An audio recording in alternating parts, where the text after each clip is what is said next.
The automotive industry is set for a revolution that will disrupt and reshape global business, threatening the survival of every organization. To make sure you survive and win in the new automotive game, automotive growth expert Roberto Dal Corso has interviewed global experts from the automotive industry to identify the changes and the impacts that are coming to keep you ahead of the curve. To the leading disruptive automotive trends from around the world. Today we have a special guest. We have Mehmet YAZICI all the way from Turkey. Morning, Mehmet. How are you? Good morning. I'm fine, Robbie. How are you? I'm very good. It's good to see you again. You were telling me earlier that it's nice, 15 degrees, sunshine in Turkey. Yes, it is. So, sorry about you. It's -5, but I believe that it's going to be warm. Yeah, it will get better. Mehmet, before we really jump into it, I mean, we've known each other now for, I think at least 10 years. And, I've always seen you as an expert in the automotive industry, an expert in the Turkish market, and that's why I really wanted to speak to you today. So, maybe you can, just go back a little bit in time and tell me a little bit about your history, how you got into the automotive industry, and, what has been your passion for the industry? Yeah, good. Robbie, a part of my story for the last 10 years, but before that I have a lot of experience for the automotive business. Let me start from the beginning.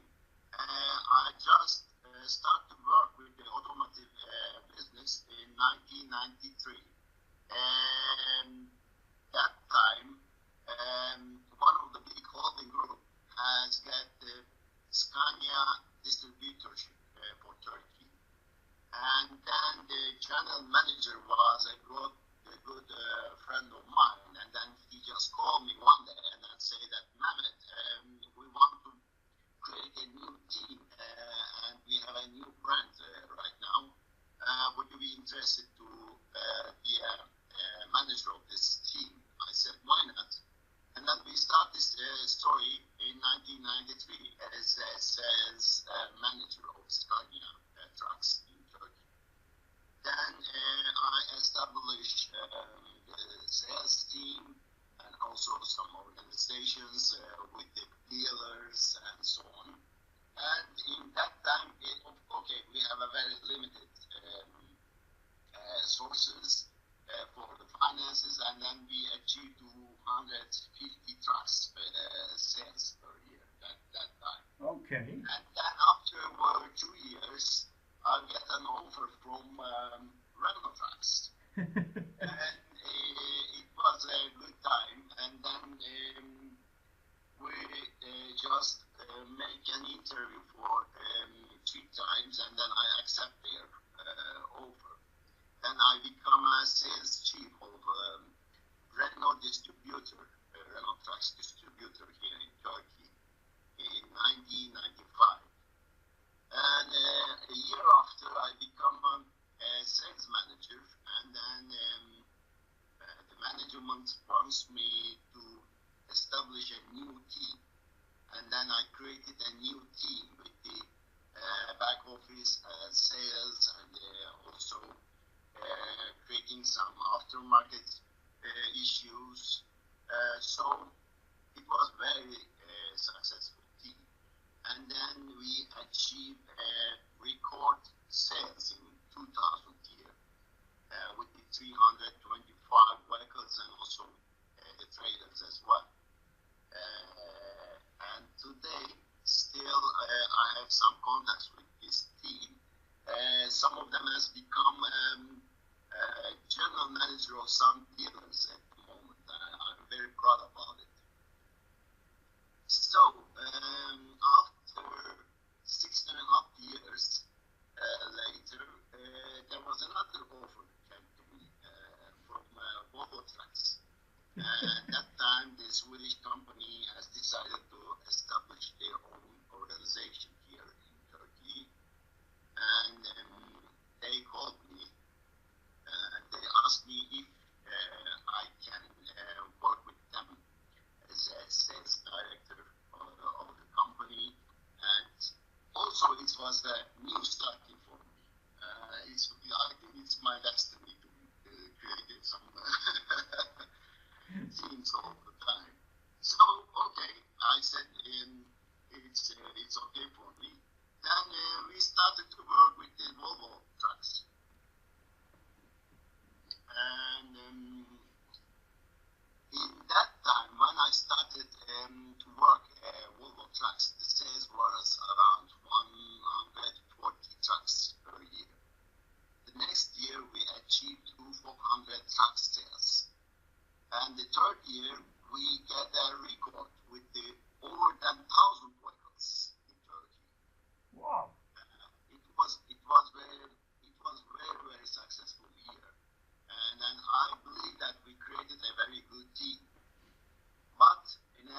I said, that destiny in that 5 years period of my Volvo Trucks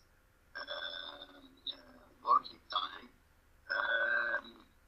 3MD has been changed because of some, I say, unsuccessful management organization. Okay.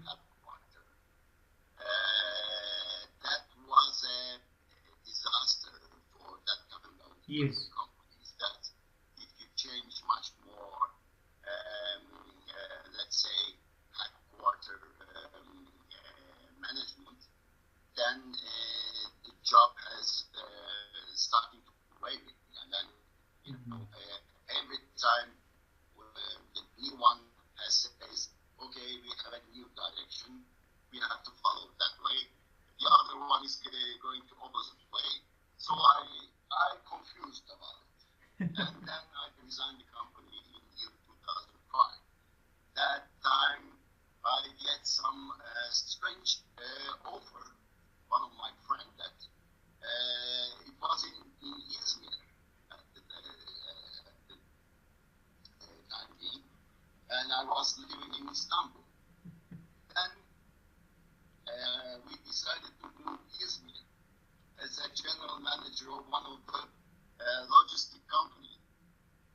Then we managed to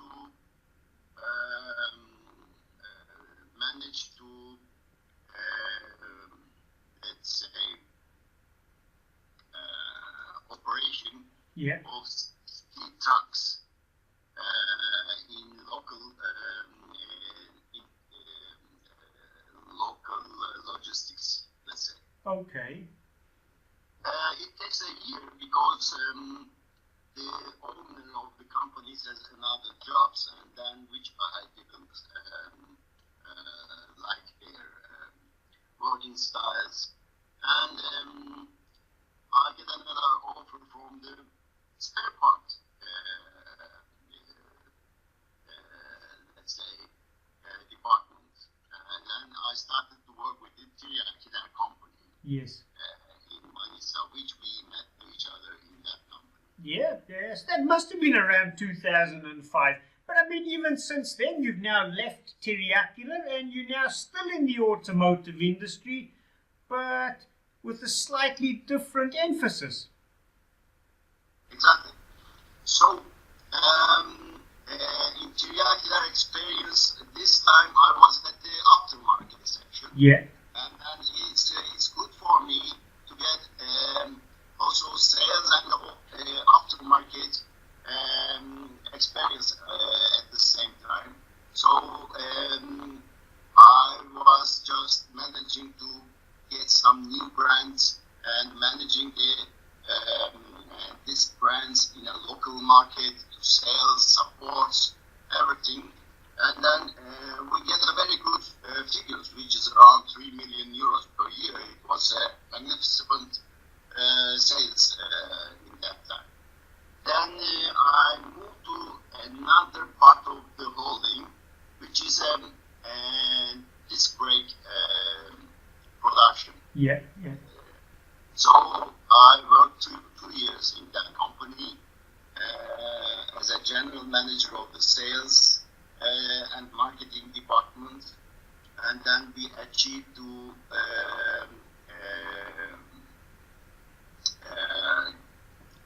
get the targets, and also we were over the target for 25% in a year period. Wow. It was a successful organization. Absolutely. Then I decided to stop the full-time working. Okay. And I just make some my own, let's say,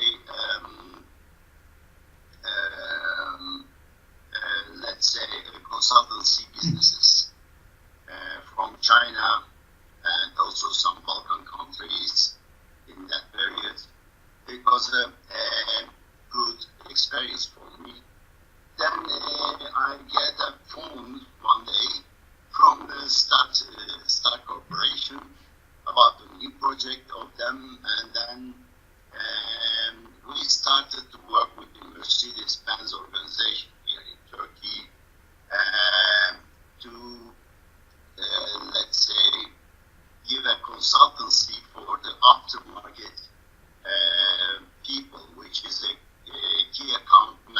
dealers. Yes. The dealers. Now we are still continue for this program. It will take, I think, over than two years more. And we are just consulting of the spare part guys at the services, which means that they are young people and they have no any experience about the human relations, some sales techniques, reporting systems. Yes. So everything. Now we are just loading that kind of experience to them. Yeah. So this is my story. Well, I tell you, you've had a very successful career. I mean, you've gone through Scania, Renault, Volvo, Mercedes, 4 out of the big 6. So, it's a very successful career. And how have you achieved that success? I mean, what's been the driving motivation, or what's kept you going all these years? Well, actually, I think it is a kind of chance for me to work that kind of 4 big companies in the same country. I have a good relations always with the teams and also the let's say the competitors. Yes. During my Volvo time, I was also a member of one associations here in Turkey, which is the Import Trucks Associations. So, Okay. which means that these 7 sisters companies has a one delegation in the association, and we came together once in a month, and then we were just discussing about the market, some of the laws, import regulations, so that kind of things. So I was just always in a good cooperation with them. Yeah. Oh, that is certainly interesting. And I mean, over the years that you've been in the Turkish automotive industry, I mean, what are some of the changes you see, and where do you see the industry going today? I mean, what are the major trends that are impacting the Turkish market? It's a good question, Robbie. The Turkish market is a very big market, that I can say. And at the same time, it's a very difficult market. It's because of some, political reasons, some economic reasons. It's not a stable market, but it's always a waving market. Yeah. In that kind of circumstances, still the market is growing. Okay. Roughly, I can give some figures. The Turkish vehicle park is 21 million, roughly. Yeah. And I get some notes, then I will just check it. Okay. Give some wrong figures. Every year, roughly 1 million passenger cars is selling in Turkey. Wow. It's roughly. But it is also combined with the light commercial vehicles. Okay. At the same time, what can I say? If we check the fuel types of these vehicles, it's 62% of the vehicles is diesel engines. Diesel engine, 62%. Yes. And the 80% of the vehicles is the gasoline engines. Okay. This is one of the good figures about how the market is going around roughly. And then, as I say, those 21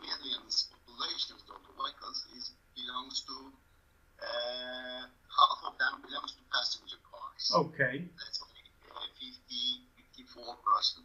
Yes. And the rest is 16.4 is light trucks, 14.2 is the motorcycles, 8.3 agricultural tractors, almost 4% is truck, heavy trucks. Okay. 2.2 is minibus, 1% is buses, and the rest is special purpose vehicles. Yes. Totally 100%. Another interesting figure is for the passenger cars. 39% of these cars is equipped by the LPG because of the high tax regulations in Turkey. Okay. LPG is the cheapest solutions for Yes. people, and mostly, let's say some over than 3 years old cars is equipped by the LPG, let's say, systems. Okay, so that's a very important market that for the LPG vehicles. It is. But now the government has get another regulations. Now the LPG prices is rising up also. Okay. You know, the politics, you can never escape from them. No.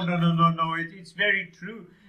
I mean, so from a trend side, I mean, what are the big challenges or what are the big changes that you foresee in the future? I mean, LPG is certainly one of the changes, you know, as the government changes policy. But where else do you foresee? I mean, you know, here in Europe, some of the big changes we foresee is electric vehicles and down the road towards autonomous driving, plus, you know, all the issues we've had with, you know, the comments around measuring the diesel and how clean is it. So there's all of that and the drive towards electric vehicles and hybrid. I mean, you know, do you see any of those, or what do you see as the big changes and challenges in Turkey?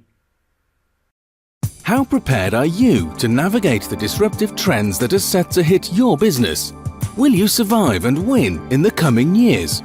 To understand your level of risk exposure and to help you avoid becoming a statistic of failure, take the free risk assessment here, www.dalcorsogroup.com, which will identify the gaps and how to navigate the risks. By taking the risk assessment, you get a chance to win a free 30-minute strategy session with automotive growth expert Roberto Dal Corso. Roberto can help you identify an amount equivalent to 7% of your total annual sales that you are leaving on the table each year. To survive and win, take action now and visit www.dalcorsogroup.com. We cannot separate Turkey from Europe and also the other companies because, you know, we are using also the same models and engine types here in Yes. Turkey. And in my view, I can say it's going to be major changes about the automotive technology, but it will not come one day. Now the electrical cars is very popular, but it's a lot of development needs because there is only one chance to storage the electricity, which is lithium-ion technology. Yes. And the lithium-ion technology is not very successful at the moment because when you start from the beginning, it's 100% capacity, but after a year you will lose maybe 20%, and the other year drop down to 10 more, and then when you look at your performance of the battery, it's dropping dramatically. You have to change the battery maybe in a 3-year period, and it's one of the hardest of this technology. In my opinion, the hybrid cars will be popular for the next 5 or 10 years. Yes. Which means that if we say our cars as a technology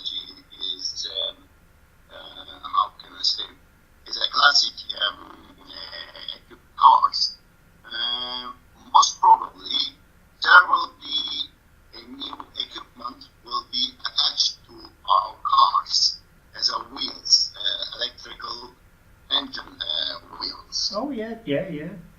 Then we can adapt these wheels to our cars, which means that during the stop-go sections in the city traffic, up to 50 kilometers maybe, we will just use these electrical engines, and after that the diesel or gasoline, whatever else, will become to the power of the engine. Yes. It's my opinion. Maybe it's the first step will be in that kind of technology. And the second one, I think they will just, let's say, make a big changes for the lithium-ion technology, or maybe they will find another electric storage technology. Then it becomes a very exciting for the automotive sector. Okay. Oh, so certainly a lot of changes, and maybe a slightly different angle for the local Turkish market, it would seem. Yeah. If we change gears a little bit and focus a little bit on the commercial vehicle aftermarket, are you seeing similar issues that we're having here in Europe, where the vehicle manufacturers, or the OEs, the Volvos, the Renaults that you mentioned earlier, are becoming stronger in the aftermarket, and they are trying to force their way in against the traditional independent distributors? Well, why not? It would be other important point. When Tesla has just introduced their first truck this year. Yeah.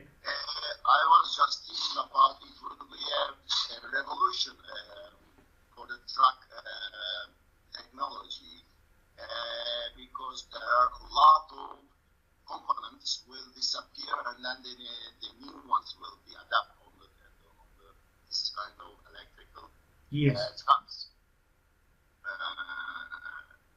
I believe it's going to be very exciting for the truck technology for the next coming years. I think so. I mean, Tesla are definitely the leader in the electric truck at the moment, and there's a lot of other people trying to get into the marketplace. But I think, for the aftermarket, it's going to come much further down the line. It will definitely come and have its effects.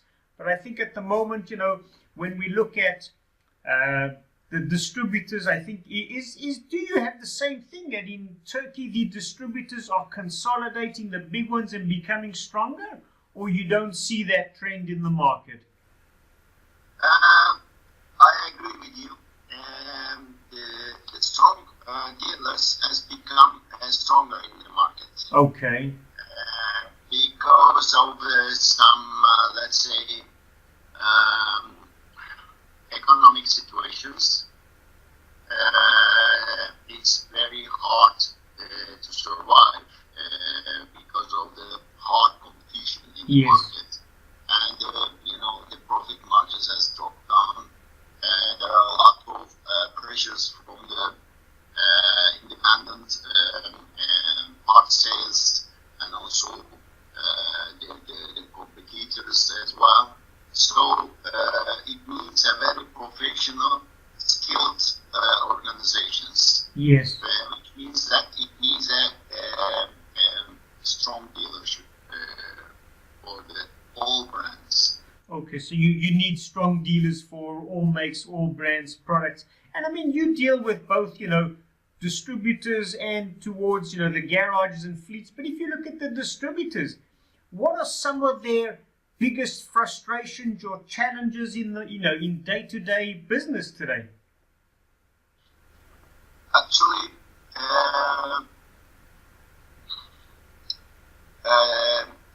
for Turkey, there is another issue which is very important for us. Is the currency rates, especially for the imported vehicles and also the imported spare parts. Yes. It becomes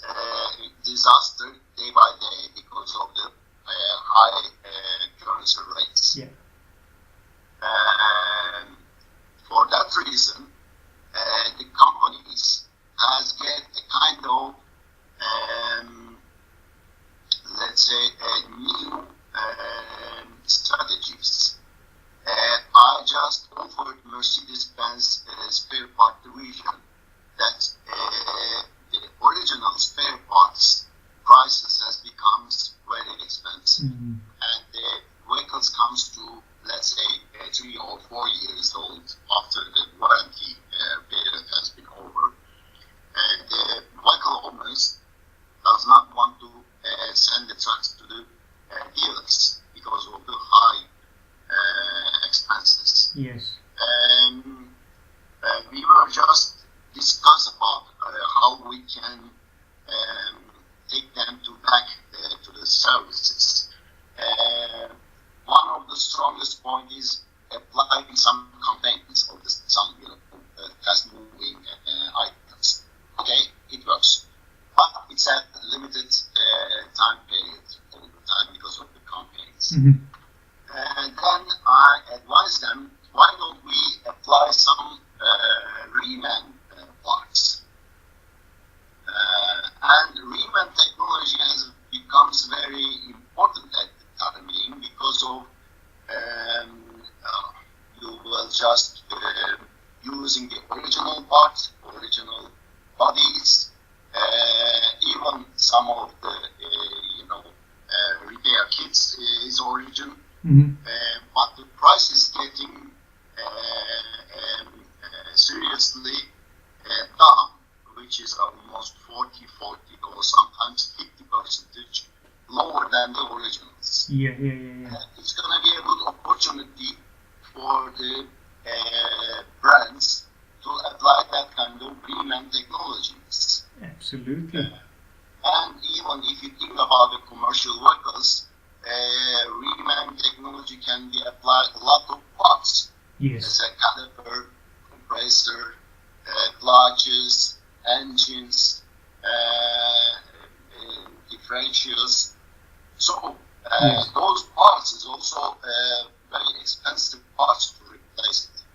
Yeah. So it sounds like that, on the expensive parts, especially, clutches, brakes, reman technology and the reman product, because of the price differentiation, which is getting bigger to the OE price, and also because the quality keeps improving, it seems like it's something that's really starting in the Turkish market. And the reman product, I'm assuming that's going to be all locally produced in Turkey, or is it coming from outside the country? How does that work? There is a technology to make this reman works in Turkey. It doesn't need to import it, but some of the parts maybe it needs an importation of the as an original, let's say repair kits. That for sure. But most of the items can be found here in a local market. Yes. So it sounds like that from the dealer side, one of the big frustrations is trying to get a good quality product into the market at the right price. And that's why you're going down reman technology.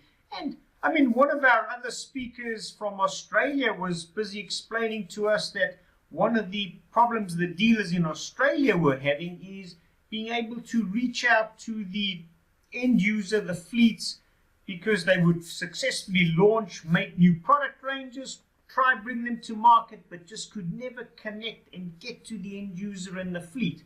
So, that was one of the challenges that he saw in Australia. Do you see similar things in Turkey, or is that at a lesser degree? It is. That's why the skilled personnel is very important. When you introduce that kind of projects in the market as a reman parts, first of all, you have to educate the salesmen. They have to be sure about what they sell. Yeah. Then they can easily explain the positive points, negative points, and also the advantages, disadvantages of the product to the customer. Yeah. It's very important. It's also important for all kind of sales at the moment. But for me, the reman parts is very, very important because you are not selling a kind of alternative parts. You are selling the original parts. Yeah. That's important. Yes. This is I think the heart of the business. This Yeah, yeah, The most important thing is also how to make these processes. If you make these processes with the right equipment, with the right people, so there is no risk. okay. You can use it maybe lifetime in a way. Yeah. So it sounds like that, from a distributor side, getting the product in place, but as you say, and it's something that you're doing with Mercedes, is training the sales force to go out there, be confident, and sell the product the way it's meant to, based on its merits, based on the reman, and the processes behind that. If they support the structure, it makes it easier for the distributors to get into the market and make the sale. Would that be correct? Yes, I agree. I agree. And from a end user or fleet, I mean, what would you see as their biggest challenges today? On a day-to-day business side, what is the biggest frustration of a end user or a fleet in the Turkish market? In the Turkish market, it is, it's a good question. It's very hard to survive at the moment because of high gasoline prices. Let's say the high driver salaries, and then the big competition, and also it's shrink the profit margin. Yes. So, and apart of this, it needs periodical services of the vehicles. It is very important to them to reduce this cost as much as they can do. Yeah. So for that reason, the parts business is a heart of this technology, and also the let's say commercial vehicles industry. Yeah. So, I mean, it's really based around trying to reduce the cost in order to survive, because competition is expanding. So it's really focus on the cost, whether it's getting cheaper, original remanufactured products, to trying to survive, lowering costs in all different ways. Would that be a fair summary of it? Exactly. And most of the market has also tried to be a kind of solutions with the cheapest spare parts. Yeah. Let's say from the Far East countries, they bring a lot of parts, which is not a good quality, but it's also it's a good cheap product. But in that time, they can see that this kind of solutions is much more expensive than using the original parts or the reman parts, because it needs a much more, let's say, a short period of maintenance all the time, because those parts is not quality parts, and the truck can be stopped somewhere in the road all the time. Okay, now that's interesting. So that the Chinese manufacturers are coming into the marketplace, but yet maybe initially it was accepted, but now maybe a little bit slower, because the end user, the fleets, are seeing that, it's a cheaper quality product, but the quality is not there, the warranty is not there, it doesn't last, and you have bigger issues. So long term, it costs you more money than buying a genuine reman, a quality product, which might be more expensive up front, but long term, it's a better option. Exactly. I just want to correct with some word. The Chinese products is we cannot say it's a low quality and also the cheap, because I've been in China 5 times, and then I just visited most of the big OEM factories as well. Oh yeah. So there are a lot of high quality spare parts suppliers in China. Yes. But the parts are not cheap.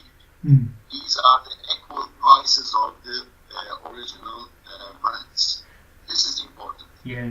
Which the importers cannot choose that kind of quality parts. They are always looking around the low quality and the low price parts. That's why the Chinese products has a bad reputation in the market. Yeah. So the real secret is to find the good quality Chinese product, because it is there. You're absolutely right. I mean, most of the tier one manufacturers have all got production facilities there, but it's to find the right supplier. Oh, that's certainly very, very interesting, Mehmet. And I'm conscious of your time, and I know that as we get towards the end here, but if you had to give some advice to a company, wanting to enter into the Turkish market, and they are brand new to the market, what would you say is the most important thing that they need to know and need to remember and need to do if they want to be successful in your market? They have to exercise the market very carefully. They have to find the skilled people which knows the market conditions as an aftermarket, or also the global Turkish automotive market, how it works, who is the players, which dealers is big dealers, and which is the major players in the market. They have to first study out about this kind of processes, and after that they have to make their own organization. It is important with the skilled people. Yes. So it's really to understand the local market, get skilled local people, and have local presence. So it's a lot about the local side of it. No, because it is a very specific, unique market. And from a Europe side, we see a lot of product being exported, manufactured in Turkey, being exported out. So I think, which is already a big part of the industry, but I think for a company trying to get into the Turkish market, in my mind, it is not an easy challenge. No, absolutely. I agree. And don't forget, it's a huge market, which is 21 million vehicles running on the streets. It's one of the huge markets. Yeah. No, it certainly is. And to me, it's one of the fascinating markets because it's such a mix. It's such a big market. It's such a passionate market full of, very good suppliers, competitive, professional people. And that's what I find fascinating with it, that it's there, it wants to export, but not so easy to get into. And that's why you need people like yourself who understand the market, understand the local conditions, and know how to bring the products to market. Very, very key. I agree with you. Yeah. And Mehmet, outside of business, what are your passions? What do you enjoy doing outside of day-to-day work, now that you've got a little bit more time, as you say? Exactly. Thank you very much for asking this question, Robbie. Okay. Nowadays, I'm just concentrate on one of the, let's say, social facility here in Turkey. I have a son which is 14 years old, and we have some problems with his ears, and he cannot able to speak. And now he is going to one of the special school here. He becomes 14, and then the time is passing very quickly. When he gets around 18 years old, now we are just thinking about with my wife that we have to find a kind of solution for his future life. We have a lot of families in the same situation. Yes. In Turkey. Now it's my plan to make a kind of living village, that kind of handicapped people. Now I'm concentrating on how we can make that kind of village here in Izmir, especially because Izmir is a very good location. Also, the climate is very nice. I'm just focused on that project. Maybe you can remember in Manisa we have an organization industrial zone there. Yes. And industrial zone has established a very nice working place for the handicapped people. Okay. Yes, and they just completed this facility the end of last year. I was visiting to them, and they get awarded from Spain for this project as well. Yes, it is very successful, and this is a kind of let's say, open my imagination. Why not we can make the similar project here in Izmir? Now I'm concentrating on to make that kind of facilities. I'm trying to find about some, let's say, financing funds for yes. abroad. Especially in Norway, they are just concentrate on that kind of, they call it angel funds. Yeah. They supporting that kind of projects. Yes. So I'm trying to find that kind of things. This is like jobs. Oh, I know we've spoken about it, but I love that. I mean, I didn't know you were trying to set up a village, but I knew about your son, and I think that's also why we've also had a strong connection, because as you know, my youngest son was born physically and mentally handicapped, also with a lot of challenges. And I know as parents, so, you and I, it's not so easy to associate and to live in. We need a lot of guidance and a lot of help and a lot of support to surround us. So I absolutely love your vision that you're trying to do. And, if there's any way I can help, please, you must let me know, because I'm very passionate about your cause. I have a soft spot. I will send you the files of this project. You will have information what they've done in Manisa. Oh, that would be fantastic. I mean, I know. Unfortunately, I look at it from a Swiss side, because that's what I see. And also, I met my wife at that. She was working at this home, so her speciality is dealing with children, in this particular realm. And we see Switzerland has got such an issue, because it's one of those unspoken things. No one wants to discuss it, and not very well coordinated. And you have to really fight to be able to get anything out of the government anytime, any sort of support. So anything I can do, I'm more than happy to help. I love your project. I can only wish you all of the success. It's a big cause. It's an important one, and I love it. So anything I can do to help. Now, Mehmet, I just want to say, I know it's I'm taking lots of your time. I just want to say thank you so much for joining us. Thank you for sharing with us.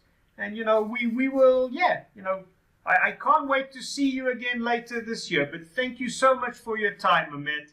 Thank you, Robbie. It's very nice to talk with you. Thank you. I hope that you have enjoyed and found value in watching this interview.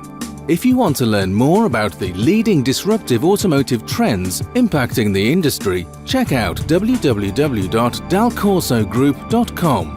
I encourage you to share it with colleagues that will appreciate great industry insights. Join us tomorrow for more experts from around the world.